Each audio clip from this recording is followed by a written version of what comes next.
Welcome to Just an Hour Engaging with Ideas. This is a session, sort of a series which is open to all faculty, doctoral students, and pretty much anybody who wants to stop by, except people who Zoom bomb, which whoever does that is evil. But thank you all for joining us. We were just talking about ChatGPT-3. So this morning I had ChatGPT-3 write a limerick introducing us to today's session. And so this is what ChatGPT-3 came up with. It said, on Friday afternoons with glee, we all gather virtually with insights to share and discussions to air, and over Zoom, thought leaders we will be. So thanks to ChatGPT-3 for that. We have a couple of announcements before we jump into, I think, what is a very interesting and an important topic around humanizing the syllabus and curriculum. We have some guests with us and a video as well. But Betty, do you want to give us some of the announcements, and then we will jump into the topic at hand? Sure. Thanks so much, Punya. I'm not sure if I'll thank ChatGPT for that limerick. I think we can do better, but interesting. Punya, thank you. So a few announcements. Congratulations to Matthew O'Debbie and Lauren Harris, who've received a mini grant for a project. Actually, I guess Matthew received the grant for the project he's working on with Lauren to look at how elementary teachers can plan or are planning social studies content and lessons, and whether this changes over time as a result of the pandemic and tumultuous world events. So really interesting topic. I'm not sure if Matthew's here. It doesn't look like it. He's also shared a call for proposals for authors to contribute a chapter to what is book 10 of a series published by Information Age Publishing. This volume will be published in fall 2024, titled The Education of Minorities in Africa, Caribbean, and the Middle East. So congratulations, Matthew, you are busy. Aisha, who's here, congratulations, received an evaluation grant from the NSF Engineering Research Center, Internet of Things for Precision Agriculture. Did I get that right, Aisha? I thought. Yep, Aisha. Yeah, I am here. That's right. I'm just driving home. That's why I'm off camera. But yeah, no, that's it. Great. Very excited to begin the work with them. So thank you. Very cool. Yeah, looking forward to hearing more about that. Actually, Clarin, do you want to say something about the TCDC conference next Friday, or a week from 2 weeks? Almost 2 weeks. It's just hard to believe. The end of February, the last Friday of February. And for the first time since before the pandemic, this is going to meet face-to-face in Farmer, with several opportunities for people to connect virtually as well. This session is going to be kicked off in the morning with our Learning Futures collaboratives, who are internal grant recipients. And each of them has several graduate students, actually part of the LFCs. So we've asked the graduate students, given it's a graduate student conference, to speak on behalf of the work. Carla Ferretto also is one of our internal grant recipients with Lydio Patton, and her student is going to be presenting at the conference later that day as well on research that was supported. So that is coming up. It was in the newsletter as far as the registration link to sign up for that. The students would love your support in attendance, and we're still waiting the agenda. So as soon as I get that, we will share that out. Thanks. Thanks so much, Clarin. And another update at the LSE chair meeting, was it this past week, a week ago? Questions came up about data protection and data storage for both student research and faculty research. And Punya did some investigation on what's considered secure and acceptable at ASU. Punya, do you want to let folks know what you found out? Sure. So that led me down this rabbit hole of websites at different places on ASU. It was kind of messy and complicated, but at the end of the day, thanks to Kelly Morris for really helping and holding my hand through that. As it turns out, that Dropbox and Office 365, which is their OneDrive, it's okay to use for saving your data, even if it's personally identifiable information. What is not is Google Drive. So I know many of us do use that. So at least personally identifiable information. If you have interview with like people's real names and stuff, you are not expected to, you should not be saving it on Google Drive. So this is something to let your students know if this comes up. And in our own work as well. So if you have any questions, feel free to drop me a note and I can try and find out more. Could you repeat, Punya, what the two things are that are Sure. saved? You can use Dropbox, so our ASU Dropbox, you can use that. And you can use Office 365, which has its own drive, which is called OneDrive, to save data. And in both cases, you should be going through the ASU authentication, so that not your personal Dropbox, but the ASU Enterprise Dropbox and the enterprise solutions for Office 365 as well. Thanks, Punya. Very helpful. And again, if you have other questions or your students do, feel free to contact Punya. So with that, I'm excited about the topic today. We all are, Punya and Clarin and I, and would like to jump right into our conversation about humanizing the syllabus, and we've added /curriculum. So today we've invited 3 faculty members to share some of their work and thinking about these ideas or about this topic before opening it up to a more general conversation. That includes Leigh Wolf, who couldn't be here today, but who sent a video, Leanna Archambault, and Amy Markos. So we're looking forward to their comments. Punya, you will kick us off. I think you have a few ideas or sort of examples to share. Sure. So I don't know how many of you saw this news. This ended up at CNN and all kinds of other places, but this Professor Kenyon Wilson, who is, I think, at University of Tennessee, Chattanooga, in his syllabus said that anybody who reads this sentence can go to this particular, lockbox or whatever, enter this code and we'll get $50. And he went back and checked at the end of the semester, nobody had picked up the $50. So again, sort of reinforcing this idea that huge chunks of the syllabus we don't read, or the students don't read. And to be honest, there are chunks of the syllabus that I get in an email which say this is mandatory prose, and that just goes in there. I don't read it either. So in some ways, it's like that software checkbox, like, do you agree to all these terms and conditions and whatever? And we're like, sure, just give me the app and let me move on with my life. It's sort of become that way. And I think that that is sort of problematic at so many levels, in the sense that there is important information there, but it's often written in sort of legal ways, and maybe that needs to be there, but there needs to be attempts on our part as well to make that more accessible, to make those, right? Who are we disadvantaging through these, through the syllabi that we have? When we look at costs of textbooks, like, how much are we expecting students to pay in a world where ebooks, and that we can possibly work with the library? There are so many different things that we could be looking at and doing. And this is such an important and critical part of what we do. At the end of the day, we exist as an institution for the education of the next generation. And our efforts really need to be to humanize, to be accepting, welcoming. And I think sometimes these documents actually are distancing and pushing people away in ways that we would really not like. So the question is, like, what have we been doing in that space? How have we been sort of exploring and, and trying to understand, while working within sort of institutional boundaries, still trying to make it so that it is more accessible and useful and helpful for students and their success. So with that, I think we should just start off with Leigh's video.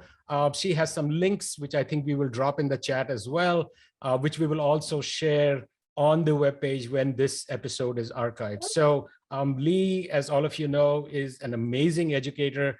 I always turn to her whenever I have a question about teaching. She always inspires me, and I think this video will also do the same. So Clarin, can you kick us off with that? Yep. Hello, everyone. Sorry I couldn't be there live in person to chat this afternoon, but I just wanted to record a few thoughts on humanizing the curriculum and the syllabus. If you Google humanizing the syllabus or just any sort of literature on the syllabus, it's somewhat of a contested document. It serves a purpose legally often in courses, and it's become an artifact of every course that that we teach and an expectations from students that it'll be a certain way. So I'm not one to necessarily engage in the debate about the form of the syllabus. To be honest, I know that there are purposes beyond my control that for a lot of the information that is in a syllabus. And also, I think students as a genre expect information in a syllabus in certain ways. And if you turn it too far on its head, it could create more problems than you were trying to fix potentially with the artifact itself. So my own personal stance is to stick with the form of the syllabus as is, but to live it out and enact the syllabus in my curriculum in humanizing ways. So I'll share briefly a few examples of that and a few other resources that I've created out there for further engagement in this discussion. So let's take a quick look at my syllabus from last semester from one of the courses I taught in the EDD program. You can see it looks exactly like you would imagine a syllabus would look, but there are a few things in here that I highlight to the students when I send out an email welcoming them to the course. In that pre-course email, one of the humanizing activities that I do is also send out a survey asking if things like how to pronounce their name, if there's anything I need to know about how they receive feedback, how they're going to experience the course, things like that, so that I'm building that connection with them right off the bat. Another thing that I bring to their attention are the learning patterns and expectations in the course. So each week in the online course has a very set structure of activities. They read, they question, they play, they connect and apply. And that pattern repeats itself on a weekly basis. So again, from that humanizing perspective, I'm building expectations and boundaries for their learning, which in online courses can sometimes be hard to wrangle. So it's something I really put a lot of emphasis on in terms of time management and sort of expectations of what they're going to get from me and what I expect from them. Another humanizing practice is that this is a no textbook course. All texts are available via the ASU library, and I link directly deeply to a lot of library resources, again, for sort of a hidden humanizing purpose. One of the acts of decolonization in the course is citing scholars who may not be often cited. If I'm directly linking to the library, that is building those statistics and analytics in the background for those resources. And the syllabus is connecting directly to library resources, but also in Canvas, they direct there as well. I have the student learning outcomes, which are, of course, the required things for evaluation from a higher level. But I have another statement here about outside of the documented course outcomes. Here are some of the hidden curriculum things that I would like them to learn or unlearn, quite often is the case in this class. And then humanizing grading practices in terms of no points. This is a course that uses a philosophy of ungrading and self-assessment throughout the course. And you'll recognize a lot of this language here. And then finally, at the end, I've added an acknowledgement section, which isn't normally, I haven't seen this quite a bit. Sort of a labor acknowledgement of prior instructors who may have taught the course or built some of the materials, the work I have done in the course, and how that keeps continuing. My couple minutes are almost up here, so I'll leave you and I'll link to in what I send along with the video, a few recent resources that might be helpful on this topic. This book just came out about days ago, weeks ago, I think. critical digital pedagogy and higher education. Quite a few chapters here, specifically this critical pedagogy and care ethics. Feedback is care is a really nice chapter to read. Another book that just came out towards a critical instructional design. So the critical digital pedagogy is an area to search if this is something that you are interested in having conversations around. I mentioned this book in particular because one of our EDD students, Mary Mathis Burnett, has a wonderful chapter here about work that she's doing over in the Watts College around building ethical and critical digital pedagogy frameworks in their curriculum there. Here's a reflection I wrote a couple of years ago about teaching online. Some of what I just mentioned is also mentioned in this resource. And I have some links here to that survey that I mentioned about getting to know the students off the bat. And then finally, another presentation I did a couple of years ago for Ed Plus around humanizing teaching through technology. So I will link to all of those resources, and please don't hesitate to reach out and send me an email or Slack. Very, very always happy to talk about this topic as it's something near and dear to my heart. Thank you. So I shared a bunch of links that Leigh had shared, which we will put on the website as well. And Stephen, thanks for linking to that podcast. That is a great podcast. And in fact, in one of them, I read this one sentence, which I think, Betty, you and I and Clarence have talked about, which is like, whenever you look at an activity in your syllabus, ask yourself the question, what happens if I add the phrase, because I said so? And then how many of these things that we have our students are sort of randomly because I said so. And that in and of itself allows you to interrogate and question your syllabus. The other point I think Leigh made, which I thought was very pertinent, was having that acknowledgement section. I have that in all my syllabi as well, because this syllabus is this product, which I've been teaching for a few years now, is a product of a whole bunch of people who have informed my thinking, former students, other colleagues. And so acknowledging that, I think, is an important practice. So I think let's open it up to Leanna and then to Amy. So any ideas and thoughts about what does it mean to humanize the syllabus or curriculum from your perspective? Some examples that you can offer, and then we can open it up to a broader discussion. So Leanna, do you want to start us off? Sure. And I just want to acknowledge Steve as well as a great resource. He has a ton of resources that he shared. And also I would just welcome him to chime in, because I think he and I, for the learning, our program, digital learning, I think that we both kind of share the same philosophy.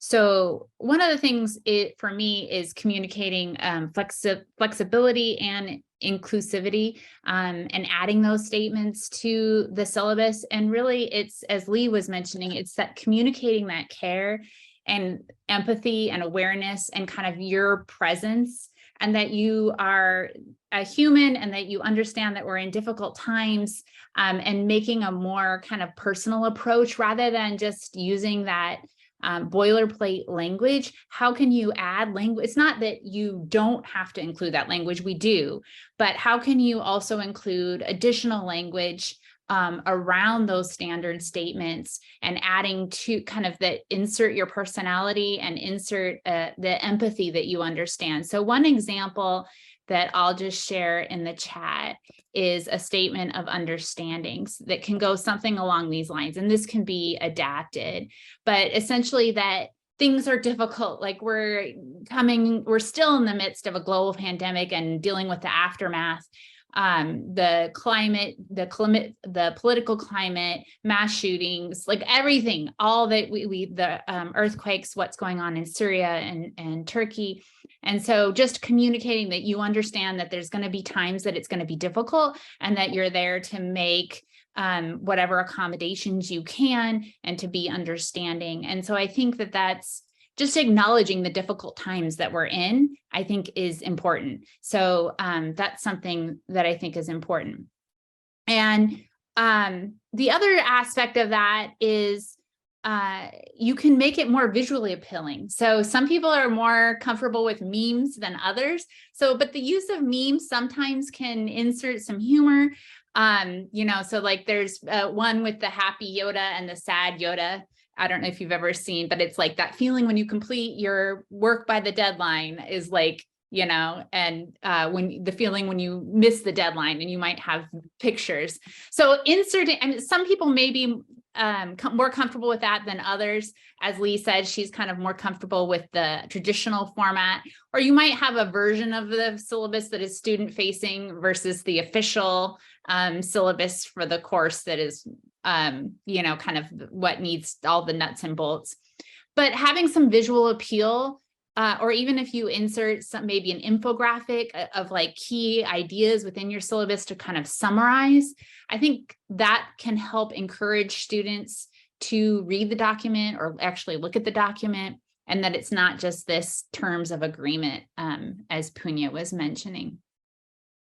The other thing is, some folks are more comfortable with this than others, but in terms of providing accommodations, some people are very stickler on it has to go through sales, and students have to have documented reasons why accommodations, but you can make accommodations for anyone for any reason. And maybe they are self-diagnosed and they don't have, they haven't had necessarily a chance to go through the whole official process, but you as the instructor can extend that flexibility. So, that, and not everyone might be comfortable with this, but something along the lines, and I'll pop this into the chat,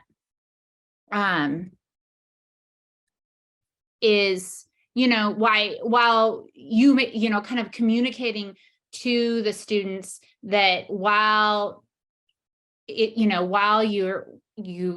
they may have accommodations, that you're willing to make accommodations for them. How can you adapt the coursework to help them be successful, whether or not their disability is documented? That's something to consider. I understand there's a range of philosophies on that, but if we're talking about being more humanistic, that's another approach that if you're open to it, you can. I think I'll stop there and let others chime in. Thank you, Leanna. Those passages are amazing. So thank you for sharing. Amy? Sure. Good afternoon. Leanna, thanks for all of those great ideas for like the actual language or how we can entice students into reading the syllabi.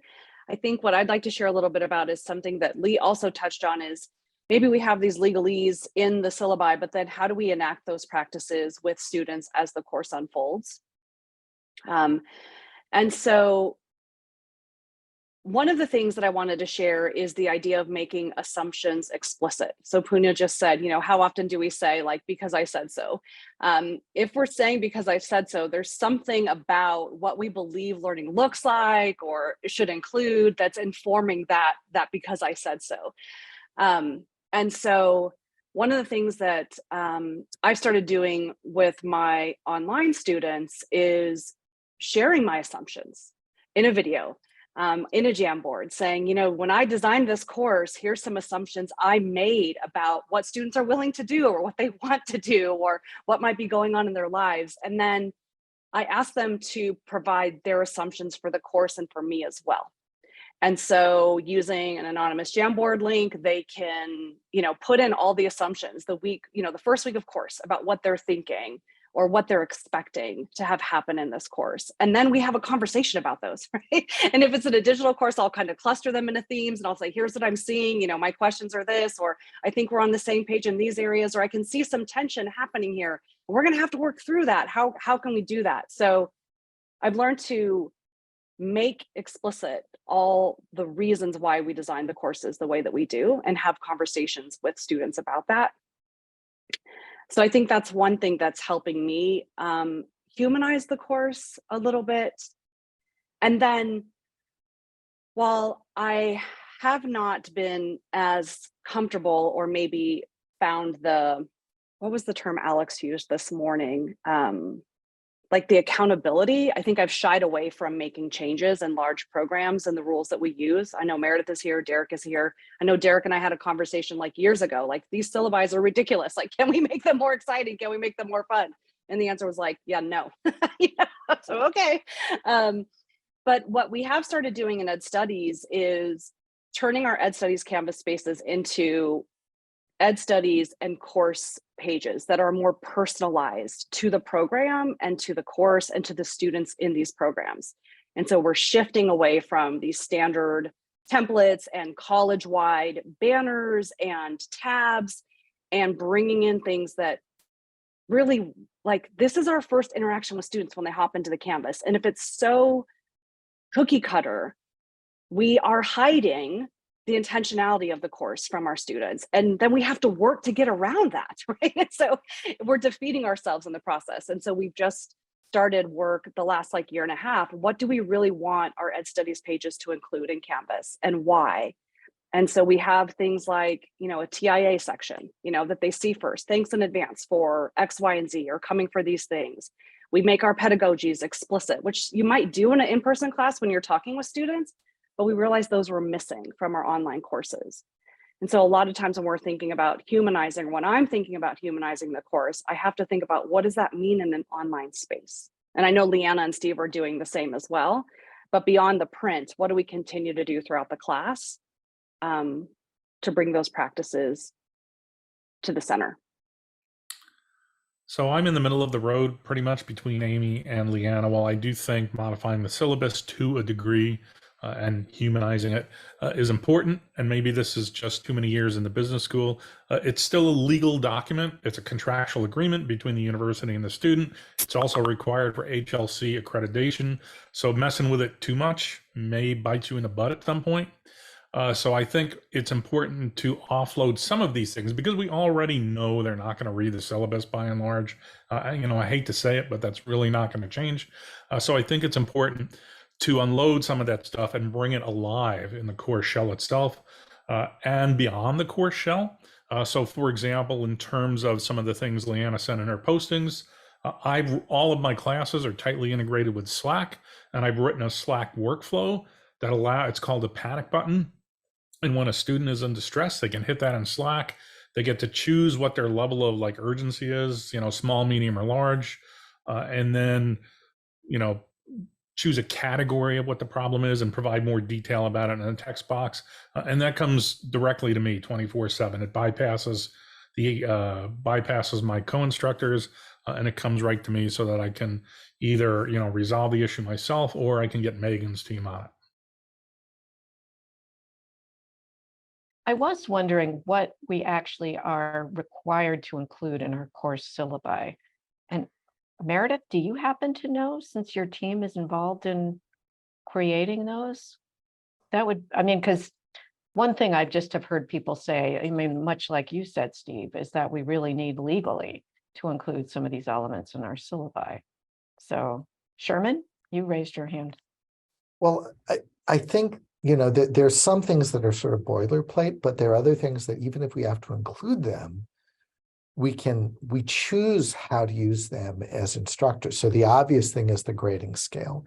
And so many of us sort of made changes to it. So I know in a bunch of doctoral courses, it went from letter grade to YE or pass fail. I actually, for one of the courses I'm teaching this semester, discovered that there is a statement in policy that instructors can use the grading scale in whatever way I mean, like there's not whatever way they see fit, but so I actually have a YEA grading structure that I've set up for one of my classes, doctoral class, and I know none of the students have complained about it. So, you know, it's basically a way to try to hack the law school pass fail high pass structure. But we can, you know, the question of whether an element has to be in there is well, then something has to be in there. Which of those elements do we have choices about?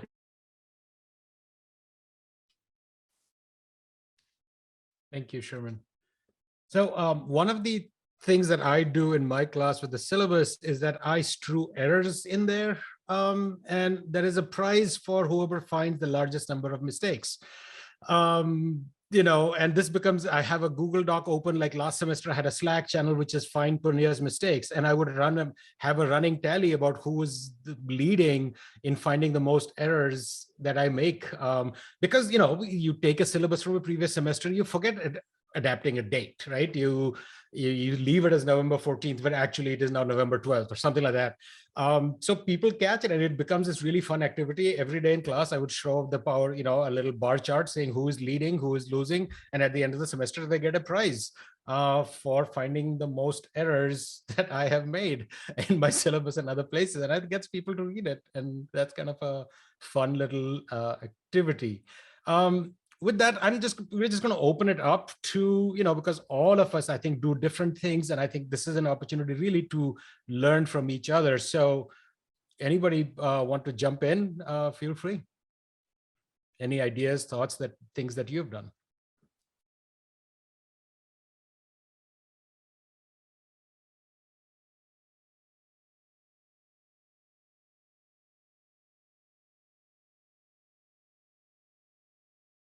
I see there's some nice strategies in the chat too. People are sharing a lot of things that Derek, you put in the link to the visual, sort of the syllabus's graphics. Do you want to say anything more about that? That might be a little bit beyond the technical expertise of someone like me, but I love how they look.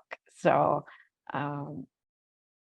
yeah, it's an article I've shared with others before, in talking about the idea of visual syllabi. And if you Google visual syllabi, it's a term that people use, and you can find a bunch of examples and resources out there about it. But I think it is, I like that article in particular, just because I think it breaks it down into some more manageable chunks. Obviously, there's still some technical knowledge about how to maybe set up graphics or charts or things like that. But it's not just saying like go from 0 to 100 with a visual syllabus. I think you can just take like little steps at a time to say like break it into some sections and add some little icons or images in there that help to show what the different sections are about, or just, simple changes like that can make something a lot more readable.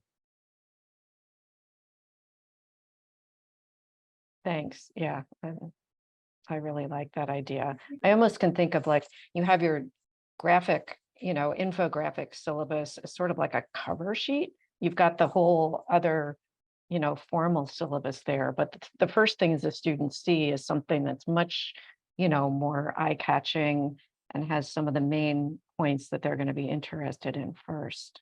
So I can really imagine using the two of them together. I just have a comment, and I really like this conversation.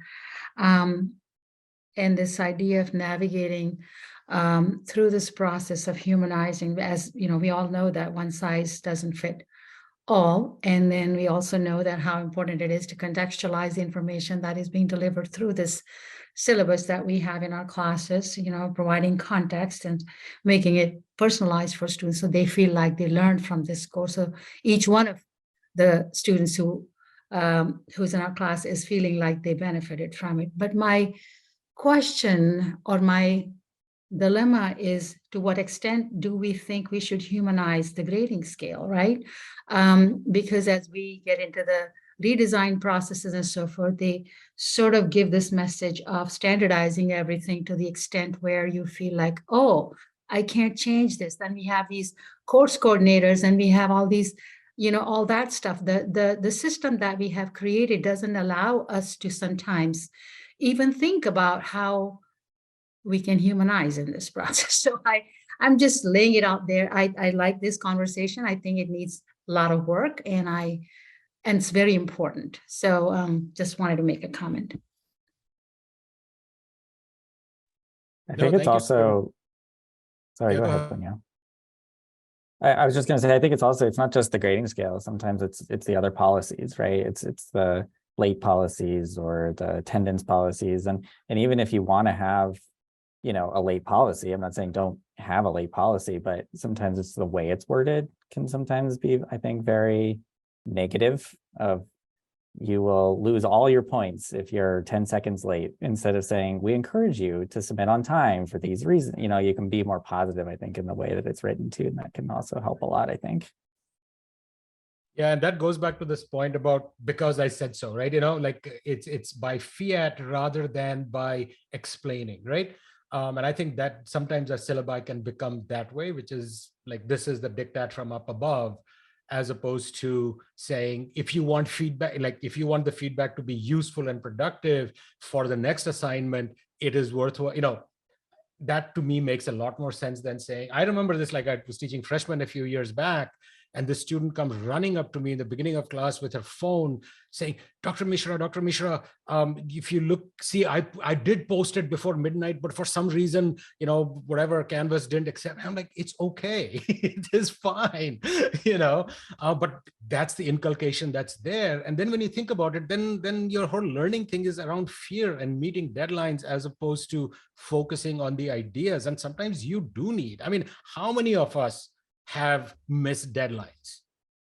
You know, if you talk to any book editor that I have written a chapter for, they have given me a lot of grace. I would have no publications if they held it at like midnight, you know, you'd need to turn in your chapter, right? I mean, it's always a week or two or whatever I can finagle. And I think that grace, our students deserve that grace too. I think Derek brings up a good point. I think there's also an issue here of the way in which we write some of the commentary in our syllabi. I, for example, think it's personally fine to write it as though I was speaking and say, hey, look, if you missed the deadline, it's okay. The world isn't going to stop spinning, you know, blah, blah, blah. But just in a language that's more accessible to them, that eases that anxiety, because I think we're so stilted with this, language we use. It's horrible. I hate it.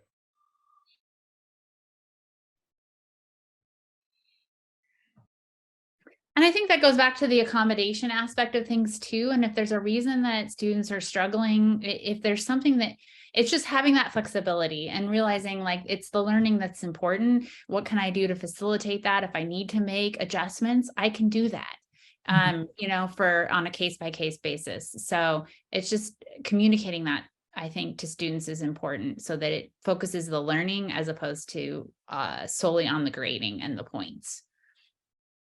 So Key and Peele have this character, you know, thing that they do with like Obama's anger translator. I don't know if you have seen those. Those are hilarious. So I think maybe that's what we need for some of this legalese that we have. We need the humanistic translator, right? That we can have the legal language that needs to be there. I get Stephen's point completely that there is a contractual piece to that, but there can be a sort of another element that we craft in our voice.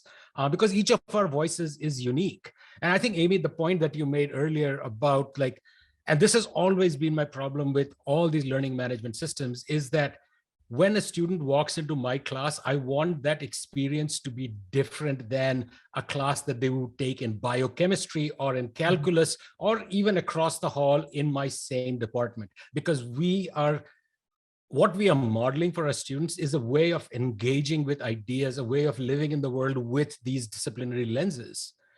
And what I find is these LMS put us in this straitjacket. Every class looks the same. I hate that. Drives me nuts, which is why I don't use them. I just make my own.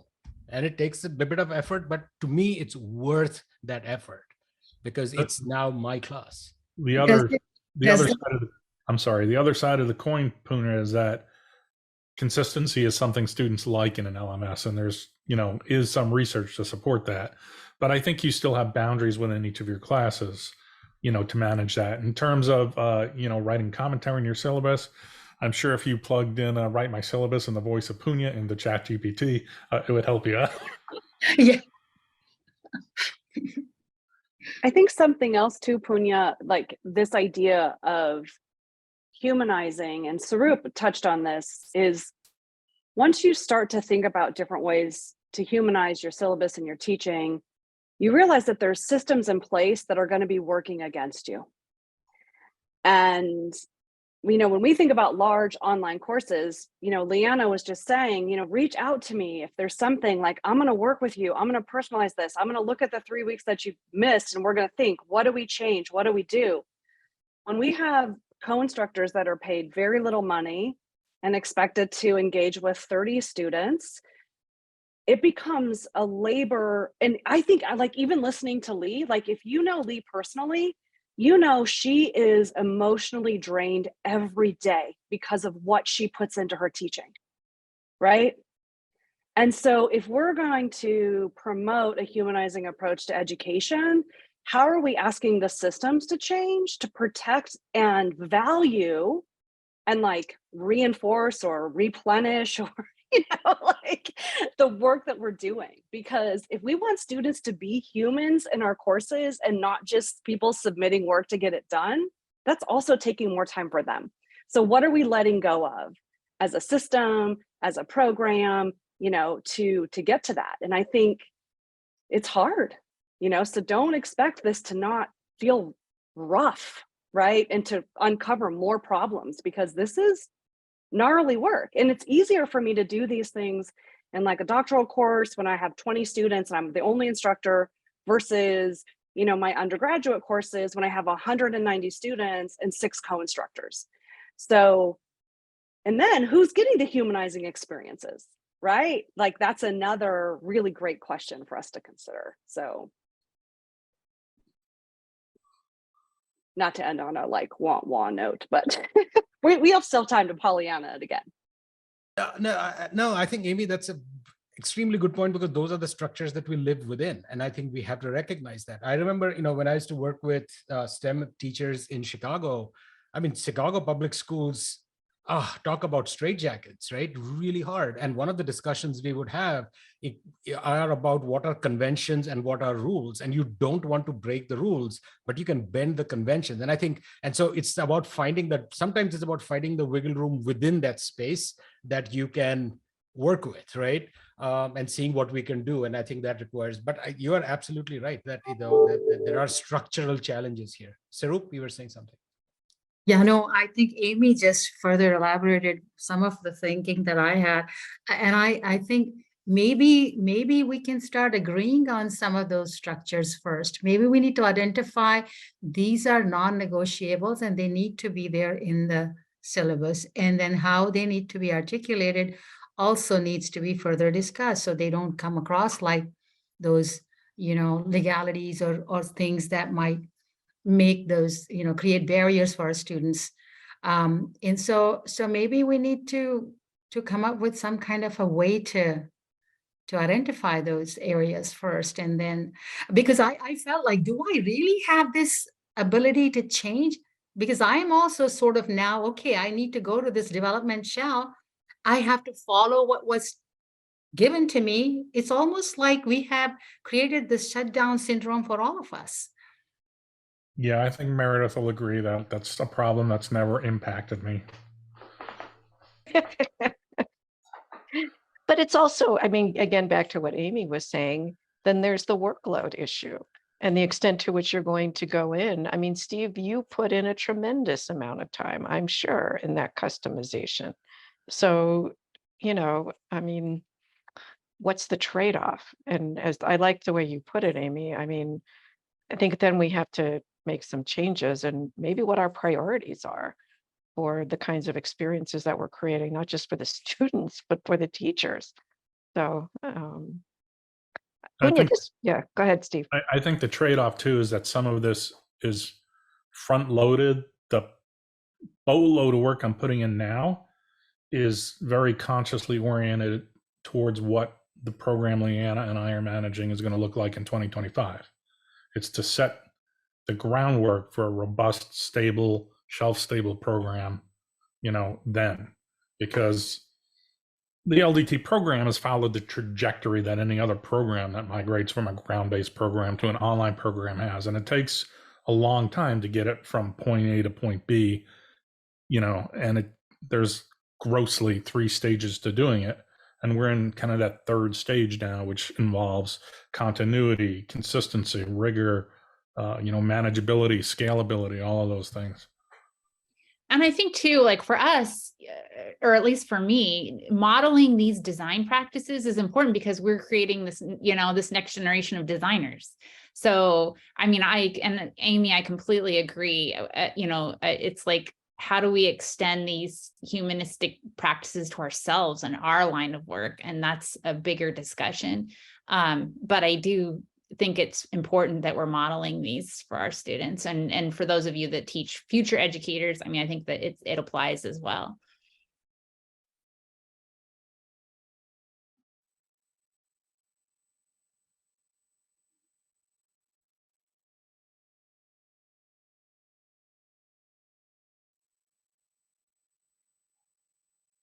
To call out to Derek's comment about involving students and giving them some control over, their learning process and the curriculum. I don't have any answers. I'm not sure that he posed it as a question, but I think that's also huge. Our courses, they're not only top down in some cases for us as instructors, but then of course for the students, there can be little opportunity to make or give students some sense of power and control. Although I'd be interested if anyone has some suggestions for that or things that you found to work in your own courses. I'm not currently doing it in any of my courses, but in the past, in like the first unit of the course, I have a vote or select or choose whatever you want, like for the discussion in unit 6. So up in front of the course, they pick what they want to talk about down the road that's within the confines of the course material, and then we do that instead of just some canned topic I've got. I mean, it's a small thing, but they get input. One of our colleagues in the EDD program is doing, instead of requiring students to have discussions in the discussion board, they throw out a variety of options. Like you can find a few friends and meet via Zoom and talk, and then just tell us, that you talked and you met. Like it doesn't have, what's the point of the discussion? And then what are all the ways we can have that? Right? It doesn't have to be in this one way that I've determined or that campus has said this is the tool that we use for these things. And I think when we do that in these online spaces, it also provides students opportunities to meet with one another, like in real life, synchronously, which they don't always have the time to do, and to get a little bit of that break from constantly having to type up all their ideas and instead have conversations, right? So I think that's a way of choice too sometimes, and bringing in the human side to how we engage with learning. And it's also modeling for students that even in an online world, there's not one way to demonstrate or conduct your learning experiences. And a lot of our online courses tend to be very heavy, read this and then write about it. So, playing with those ideas. Yeah, and that's in line with UDL principles. And in my courses, all of the discussions are multimodal. So they can do podcasts, they can do video, they can do writing. It even says in one point, sock puppets are perfectly acceptable. So, whatever they want to do in terms of picking their modality to contribute.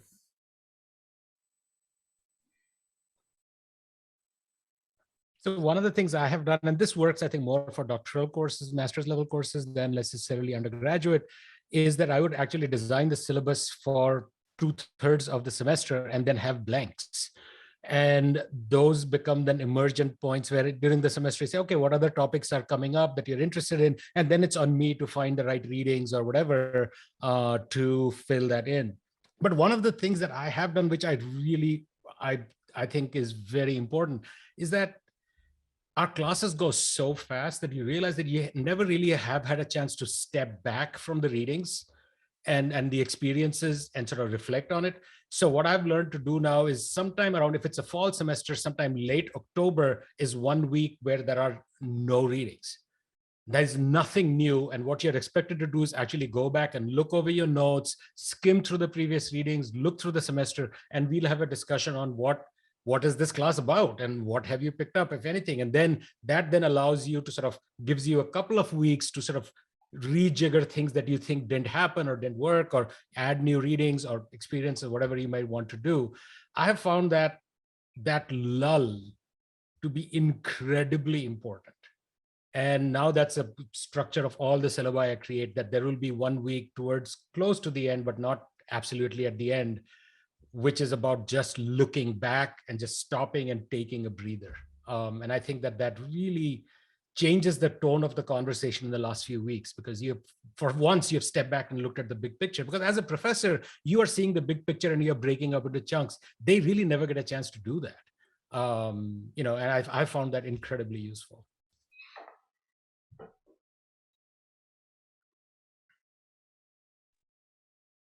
Is someone, Amanda, do you want to expand on the idea? I think Leanna called it a choice board. I haven't heard that term, but that's intriguing. I just literally had a menu. So here's the objective. Here are some ideas. I think I'm a table person, so I'm pretty sure it was in some form of table. And they could select from those various point values if they were into that, or if they had something else. Very rarely did they, but occasionally somebody would come and say, I really want to do this. And I think it demonstrates my mastery of this objective, and here's why. And I would let them. So it was a different way to allow them some choice within the process.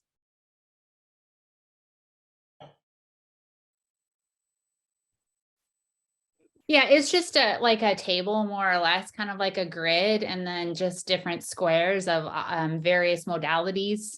And similar to what Steve was mentioning, could be create a podcast, create a Adobe Spark. It's called something else now. A video. Yeah.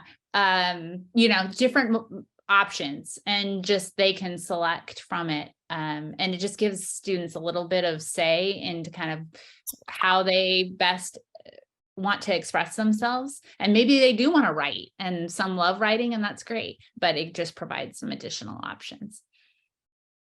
And I think when we're doing the choice boards, it's helpful to not only show the choice, but to show how that choice provides opportunities to meet the criteria for the experience. So if we want integration of literature to support your thinking, and you're doing a podcast, how is that going to show up, right? What is that going to look or sound like in a podcast versus an academic paper? And brainstorming those ideas with students, so that if they do decide, none of these choices, I don't want to do any of these, but I would like to do this, and here's how I'm going to make sure it meets the criteria of, what's expected for this assignment. I've used the choice boards a lot in undergrad courses, and I've really found, especially when it's face-to-face, when I give them choices, and I had students, like, I'll give them a choice even of create a game that demonstrates that you're learning through here, that you're going to play with others to disseminate the topic, and to take a quiz, to write a paper. And it seems like our conversations about the topic become so much deeper. The students go so much beyond surface, because they're doing the learning in an area that is important to them or interesting to them, versus, like you said, just writing a paper or doing a discussion board and looking for the person that wrote the least, so that you respond to that person. So that's kind of, I love that too. Games are totally my thing, Amy. We'll have to talk about that. I would love to hear more about what you're doing with the game creation in your class. So yay. Punya, do you want to say anything about the workshop idea, kind of following up on, I think in particular, I was thinking it in regard to Sarup's comment about trying to identify what we can change and how we can change it. So Sure. Yep. Thank you. Thank you, Betty. So one of the things that we had been thinking of, that this conversation would be a precursor to a possible session that we could do face-to-face, bringing together Are faculty. you suffering from boring looking? I'm sorry if I'm boring looking. That's okay. So we were thinking that that we could, I'm willing to bring my syllabus to the table, and I think each of us can do that, and we can look at what are the kinds of things that we can do, learn from each other. Just as if you just follow the conversation and the chat on the side, I think I have more resources now to think about it, but it might be like a workshop where we actually share ideas, work on our syllabi. think about what the guardrails are, and, I mean, Meredith, of course, your team and, people on your team who work with all of us, we would love to have them there as well. So we just wanted to get a sense of if people were interested in this. If it was, then we could put some, time and effort to making that happen. We were potentially thinking after the all college meeting on April 7th, because everybody's going to be on West Campus, and whatever we come up with. I know Carol is very interested in that. She has mentioned very often that all of these that there can be ways of writing this which is more accessible, more useful for our students, even if it is prose that needs to be there. So we were just sort of interested in if there would be interest in something like that, and if there was, then we could actually help organize something.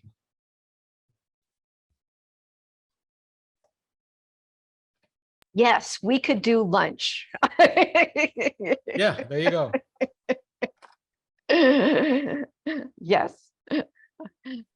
I will commit. It's always Carol back to in the paying older for lunch. days. Back in the olden days, it was how far away is it, and is there food? Those are the two criteria of, do you want to go to this session? Ooh, and Steve says there's a lobster place across the street. All right. Oh, Carol is looking at changing the all college date. Oops, sorry, that was to me. Thank you, Heather. I think that's interesting, because that's I mean, for some people it's Good Friday. Yes. So I'm just wondering about hosting our first in-person meeting back on a somewhat holiday weekend for some, but. Okay, well, whichever the date is, I think irrespective of what the final date of that is, we were just curious to see if there was interest in this, because if there was, and then we could align it with that, because then everybody is in one place and nobody, you don't have to add another drive to your life or whatever it may be. But we would love to create a session like that, because officially speaking, I know I will learn a lot. I will be a better educator at the end of that session than I am today. And there's a lot that I know I can do to improve, but often I don't know what it is that I can do.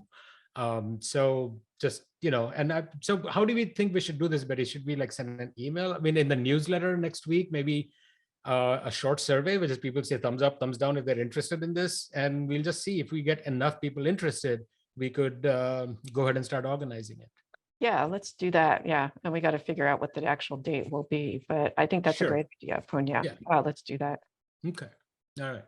And Punya and Betty, maybe in addition to asking people, are you interested in coming to this first workshop and generating some ideas, thinking about then scaffolding the work to get those ideas into implementation, right? So whether we have then, you've come to this thing, what about a summer opportunity? Or here's a group that's going to work on it virtually these, 4 days leading up to fall. So I think a lot of times we get all these great ideas, and then the momentum or the space to implement them is less supported.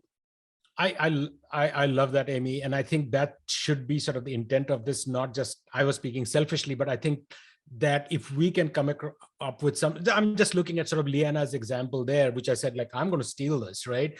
And maybe we can do it at a more systems level and saying that if you have a syllabus, if you want to humanize it, here are some possible examples, right? And we have them somewhere online on our, my.education website that people can then, when they are creating the syllabus, see as examples and customize to their own needs, because each one of us will do it differently in their own, because we have different ways of teaching, as it should be.